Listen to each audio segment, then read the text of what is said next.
बच्चों इस क्लास में हम क्लास 6-7 की मैथ की वर्कबुक का कार्यपत्रक 71 से लेकर 80 तक हल करेंगे। तो बच्चों अगर चैनल पर नए हैं तो सब्सक्राइब करके बेल को ऑल पे सेलेक्ट कर लो। चलिए कार्यपत्रक है 71। ओके, अब इसका जैसे फर्स्ट क्वेश्चन देखते हैं।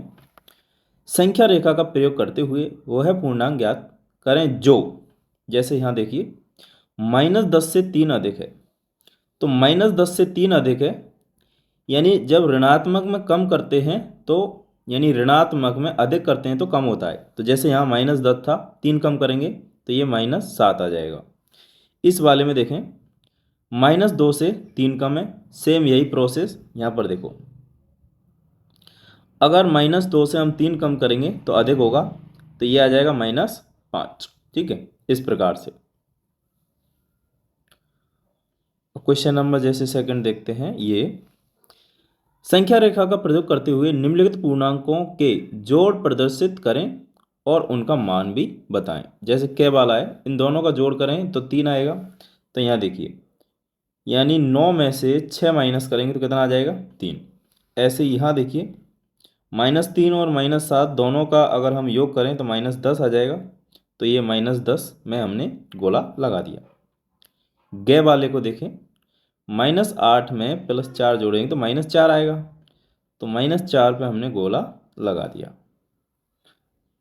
आगे चलते हैं, ये घे वाला देखते हैं। ये -2 +8 और +-4, तो उत्तर कितना आएगा 2। तो 2 पे हमने क्या लगा दिया, यहाँ पर गोला लगा दिया।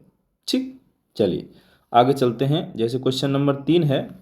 ये हमें एक संख्या रेखा दर्शाई गई है और यहाँ पर डी पर दिया है +8 और यहाँ पर कुछ बिंदु दिए हैं। अब इसके उत्तर हमें देखने हैं। जैसे ये, यदि बिंदु डी पूर्णांक +8 है तो -8 वाला बिंदु कौन सा होगा? तो वो बिंदु होगा बच्चों ई। ठीक है, इससे उल्टा चलेंगे, 0 के बाद में ये आएगा -8 पर। ठीक है, ये ख वाला प्रश्न क्या कह रहा है, बिंदु ए धनात्मक पूर्णांक है या ऋणात्मक? अगर ए को देखें तो ये 0 के इधर की साइड है। ठीक है, तो ये धनात्मक है। गे वाला, बिंदु बी और ई के संगत पूर्णांक लिखें। तो बी का संगत पूर्णांक है 4 और ई का संगत पूर्णांक है -8। घे वाला प्रश्न है, बिंदु जी धनात्मक पूर्णांक है या ऋणात्मक? तो जी हम देखें तो 0 के इधर की साइड है ये। ठीक है, इसका मतलब क्या होगा, ऋणात्मक। ये कार्यपत्र पूरा हो गया। अगले कार्यपत्र की ओर चलते हैं बच्चों। कार्यपत्रक है हमारा 72।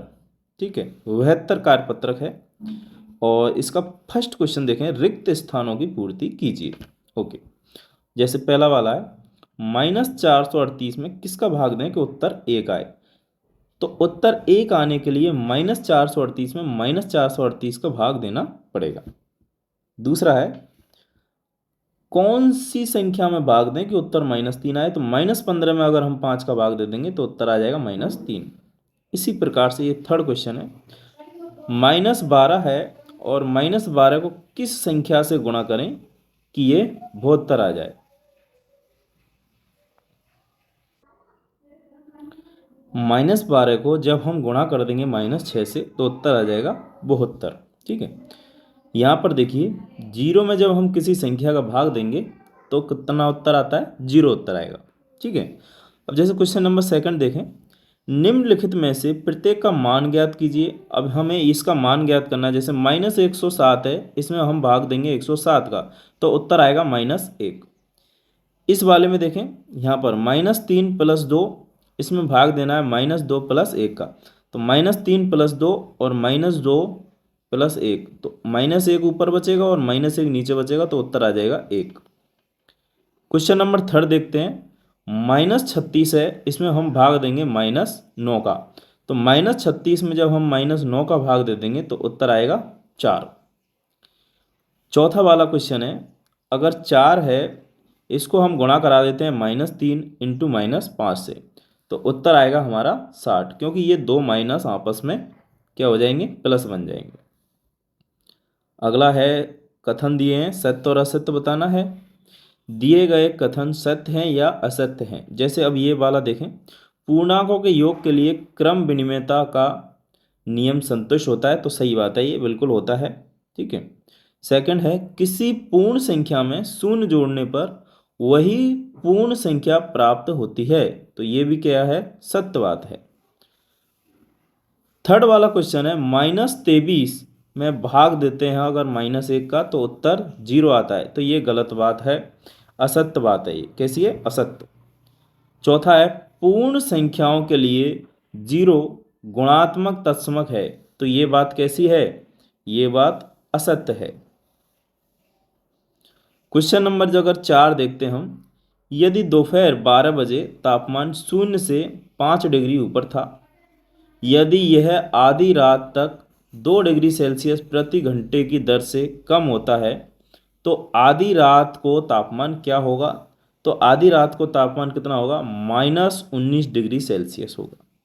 क्वेश्चन नंबर 5 देखते हैं, ऐसे पूर्णांक योग में लिखिए जिनका, अगर हम देखें योग -6 है, तो -4 और -2 को जोड़ देंगे तो इनका योग आ जाएगा -6। सेकंड वाले में है अंतर -15 है, तो -4 और 11 का जो अगर अंतर देखें तो -15 के बराबर आ गया। फिर क्वेश्चन नंबर थर्ड है, अंतर कितना होना चाहिए, 4 है, तो 6 और 2 का अंतर देखें तो 4 है। इस प्रकार से फिर चौथा है, योग कितना होना चाहिए, 0 होना चाहिए, तो अगर हम -4 और +4 को जोड़ेंगे तो योग कितना आ जाएगा, 0 आ जाएगा। इसके अलावा संख्या और भी हो सकती हैं, ठीक है, कोई निश्चित नहीं है कि जो मैंने लिखी है वही संख्या है, इसके अलावा संख्या हो सकती है। अगला कार्यपत्रक है हमारा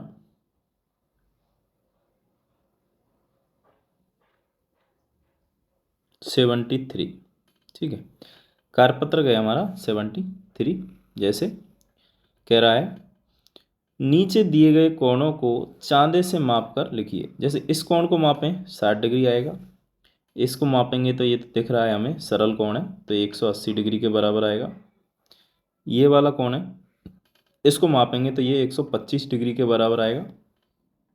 इस वाले कोण को मापेंगे तो ये 55 डिग्री के बराबर निकल के आएगा। इस वाले कोण को मापते हैं तो ये 90 डिग्री आएगा समकोण के बराबर, और ये दिख रहा है फिर से हमें 180 डिग्री के बराबर है। ठीक है, अब ये वाले कोण को हम बनाते हैं। जैसे ये वाला कोण है, नीचे दिए गए कोणों को चांदी की सहायता से बनाइए। चांदी की सहायता से जब हम बनाएंगे 45 डिग्री का, तो कुछ इस प्रकार का कोण बनेगा। 65 डिग्री का कोण कुछ इस प्रकार का बनेगा, और 90 डिग्री का आपको पता ही है समकोण है, इस प्रकार का बनेगा। और ये वाला कोण 70 डिग्री का ऐसा बनेगा, और ये 155 डिग्री का कोण है वो इस प्रकार का बनेगा, और ये 145 डिग्री का। इन सबको हम चांदी की सहायता से बनाएंगे, ठीक है, तभी ये एकदम एक्यूरेट बन पाएंगे। अगला कार्यपत्र है बच्चों हमारा 74। ठीक है, अब इसमें देखो क्या कह रहा है, वृत्त में दिए गए बिंदुओं के नाम। तो यहाँ पर हमें सारे बिंदु दिए हैं, ये देख सकते हैं आप। ठीक है, इनके अगर हम नाम लिखते हैं तो जैसे हमें दिख रहा है ये वाला बिंदु ए है, ठीक है, और इसके बाद पी आर एस टी, ठीक है, तो इस प्रकार से सारे बिंदुओं के नाम हम लिख देते हैं, ये है ना।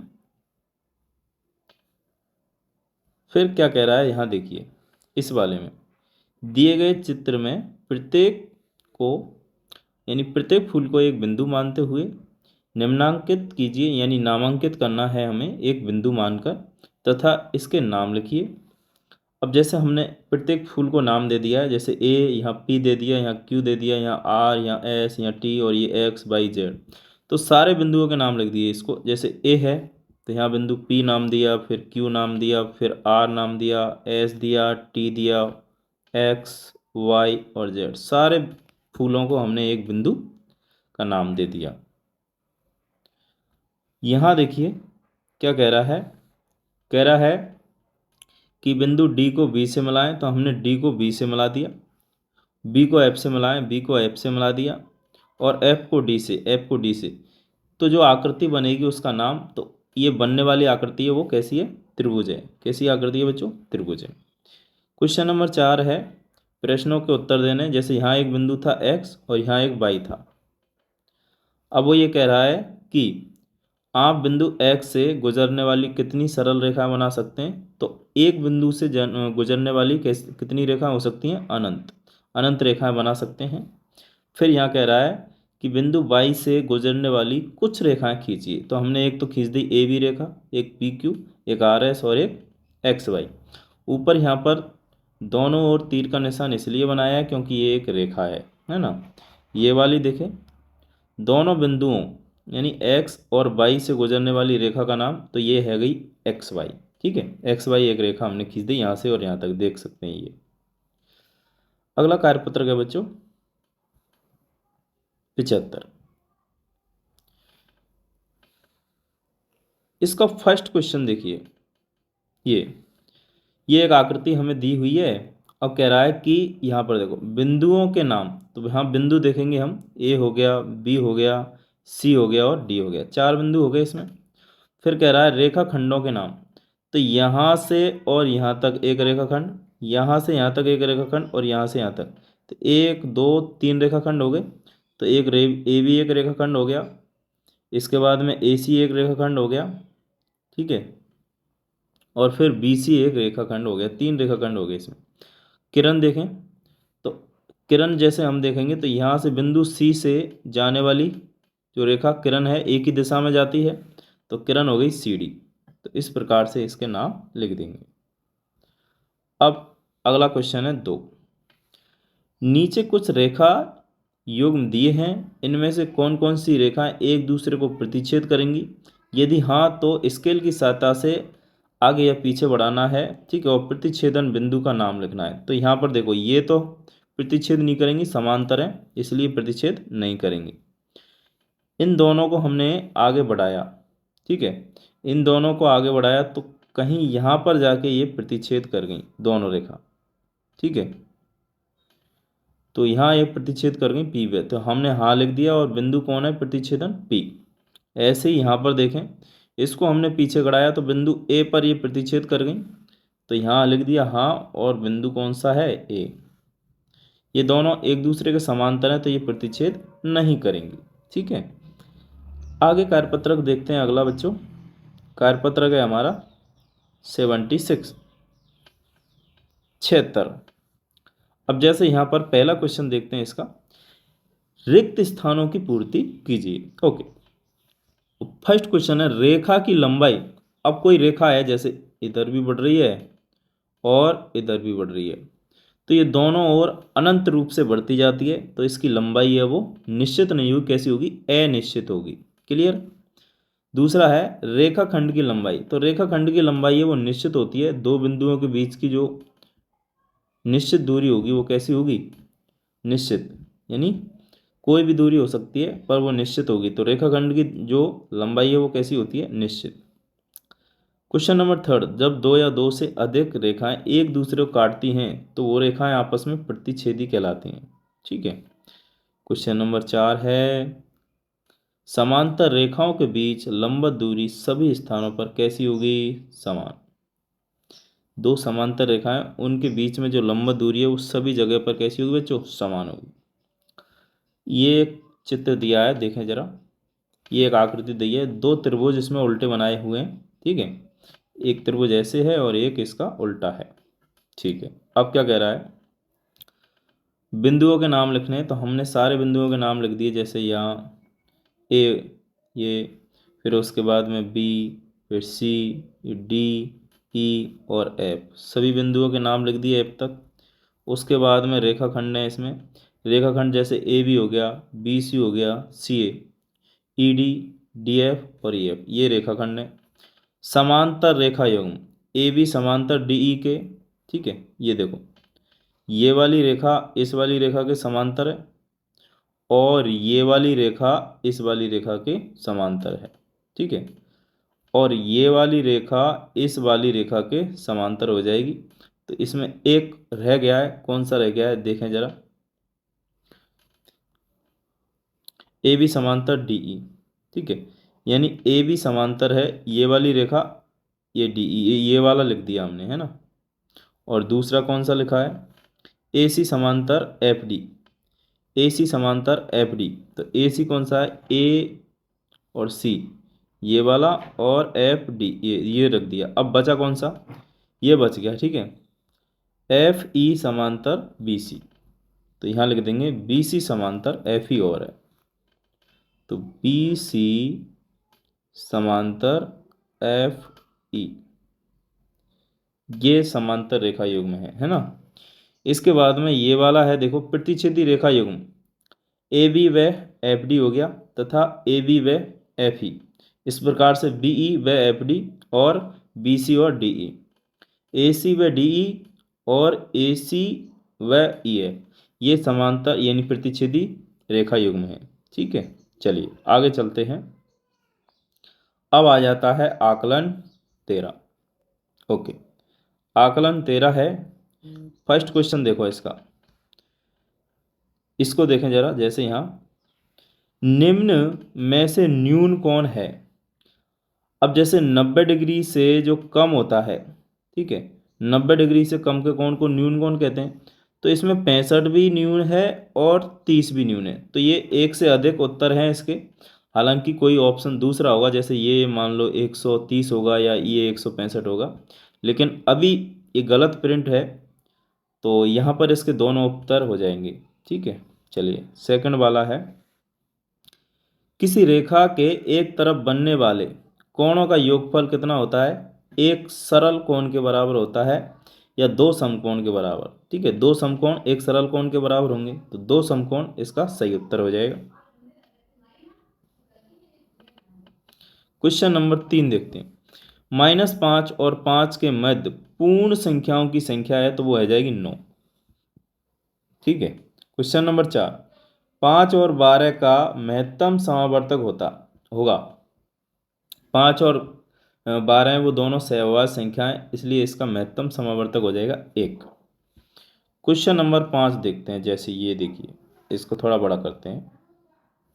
देखो यहाँ पर हमें लघुत्तम समावर्तक यानी एलसीएम ज्ञात करवा रहा है, तो हमने सबसे पहले इनको लिख दिया इस प्रकार से। अब जैसे ही हम यहाँ में एलसीएम लेंगे, तो यहाँ पर ये गुणनखंड किया है हमने, यहाँ पर ये जो गुणनखंड आए इनको हम गुणा कर देंगे, तो वही क्या है, इसका जो गुणनफल आएगा वही क्या आ जाएगा, एलसीएम आ जाएगा, यानी महत्तम और लघुत्तम समावर्त। तो इसका लघुत्तम समावर्त आया 300। इस वाले में देखें क्वेश्चन नंबर 6 में, तो क्वेश्चन नंबर 6 का जो उत्तर आएगा वो देखें। जैसे यहाँ पर 20, 28 और 36 का महत्तम समावर्त ज्ञात करना है, तो हमने क्या है, इनके गुणनखंड किए, तो 20 के गुणनखंड ये लिख दिए, 28 के लिख दिए और 36 के लिख दिए। अब सबसे बड़ा, इन तीनों में जो सबसे बड़ा क्या कॉमन जो गुणनखंड होगा वही क्या होगा, महत्तम समावर्त। तो कॉमन क्या आया, इसमें 4 आया, तो 4 इसका उत्तर हो जाएगा। क्लियर। चलिए क्वेश्चन नंबर देखते हैं। जैसे 7 है, 8, 10 और 12 से विभाजित 3 अंकों की सबसे बड़ी संख्या, तो इनका हमें क्या लेना पड़ेगा, एलसीएम। तो जब हमने एलसीएम लिया है तो वो आया 120। इस प्रकार से ज्ञात करेंगे। क्वेश्चन नंबर 8 है, कौन चांदी की सहायता से हमें मापने, जैसे इसको मापा तो 60 डिग्री के बराबर आया, ओके। और इसको जब हम मापेंगे तो 180 डिग्री के बराबर आएगा। और यहाँ देखिए, नीचे दिए गए कोणों को चांदी की सहायता से बनाइए। 45 डिग्री का बनाएंगे तो इस प्रकार से, 75 का इस प्रकार से, और 140 डिग्री का अगर हम कोण बनाएंगे तो जैसे, चलिए इसको हमने बनाते हैं। चलो जैसे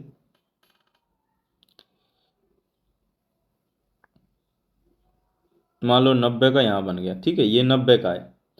अब हमें 40 डिग्री का कोण बनाना है, तो लगभग लगभग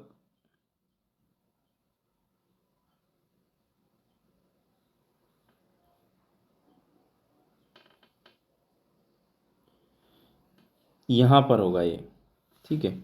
इसको ठीक से बनाते हैं।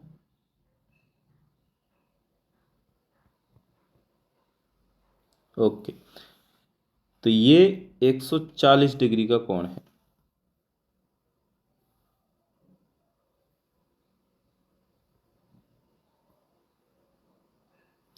ये 140 डिग्री का कोण है,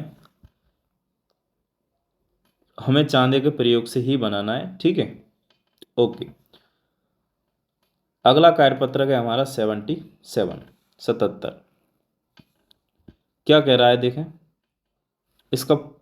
ये पहला क्वेश्चन है, यानी ये एक चार्ट दर्शाया गया है। एक जो परिवार है उसको कितने पानी की ज़रूरत पड़ती है, जैसे खाना बनाने और पीने के लिए 30 लीटर, कपड़े धोने के लिए 40 लीटर, बर्तन धोने के लिए 20 लीटर, नहाने के लिए 75 लीटर। उत्तर देते हैं, टोटल पानी जो खर्च हुआ वो 165 लीटर। अगर हमारा परिवार हो उसकी जगह तो कितना लीटर पानी खर्च होगा, तो 20 लीटर खाना बनाने और पीने, 30 लीटर कपड़े धोने और 10 लीटर बर्तन धोने और नहाने के लिए 50 लीटर। तो इस प्रकार से 110 लीटर पानी हम घर पे खर्च करते हैं। आप अपने हिसाब से लिख सकते हो उसको एडजस्ट करके, आप कितना खर्च करते हो। यहाँ पर देखिए क्वेश्चन नंबर 3 है। जैसे हम देखते हैं ये 16 लीटर का एक पीपा है और एक 10 लीटर का, टोटल देखें तो 26 लीटर। अगर इसको मिलीलीटर में बदलेंगे तो 1000 से गुना कर देंगे, क्योंकि 1 लीटर में 1000 ml होता है। तो 16,000 क्या हो गया मिली। अगर बोतलों की संख्या ज्ञात करनी है तो हम 16,000 में 250 का भाग दे देंगे, तो कितनी आ जाएंगी, 64 बोतलें।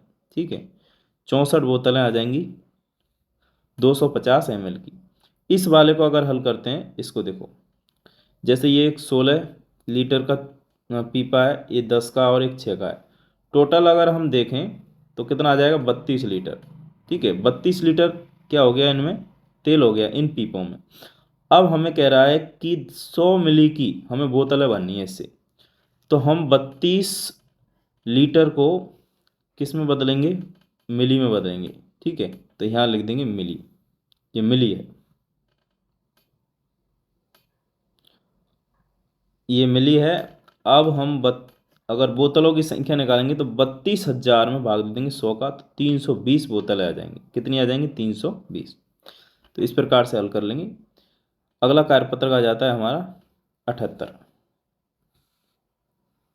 ये देखिए मिलान करना है।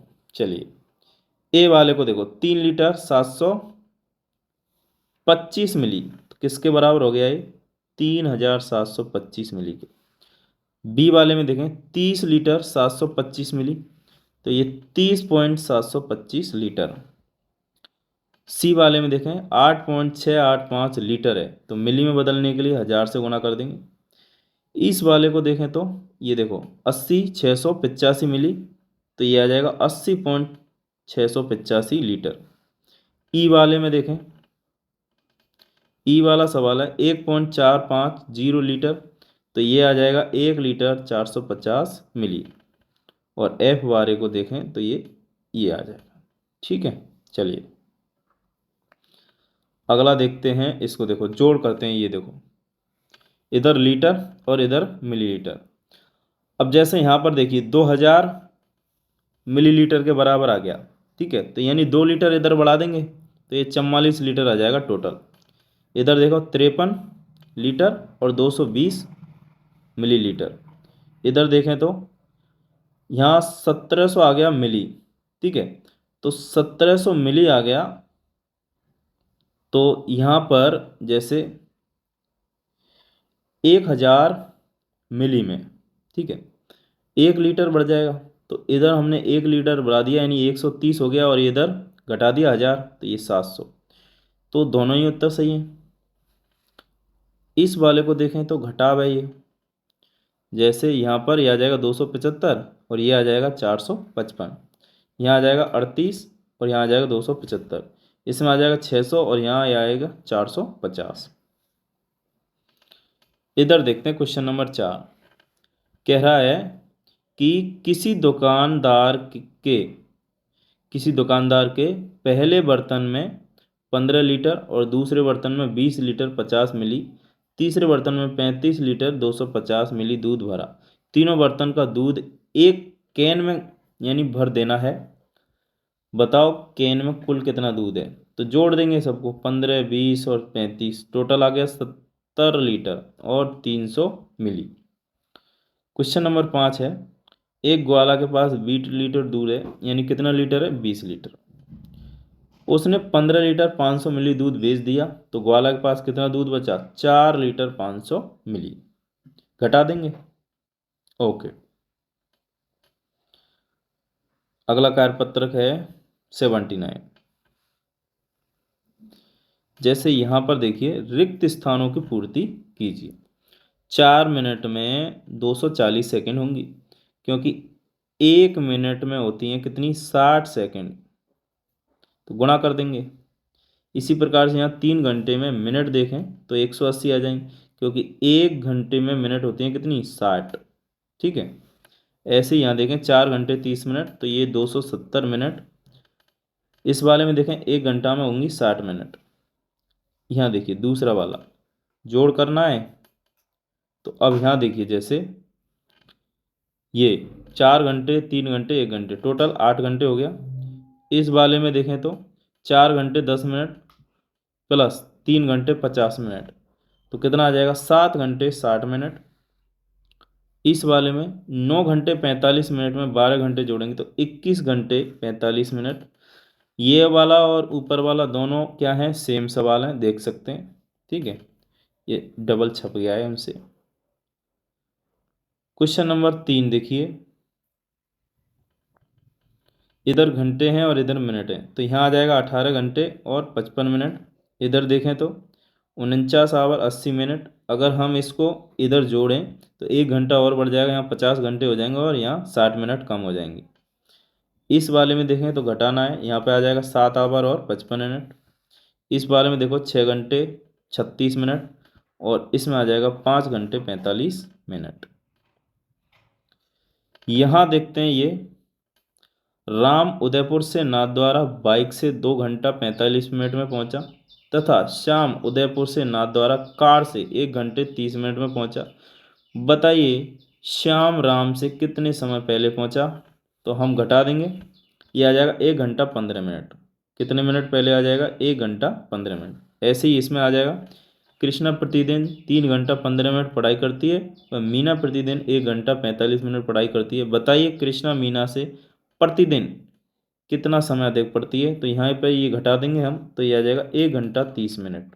ठीक है, चलिए अगला कार्यपत्रक है हमारा 80।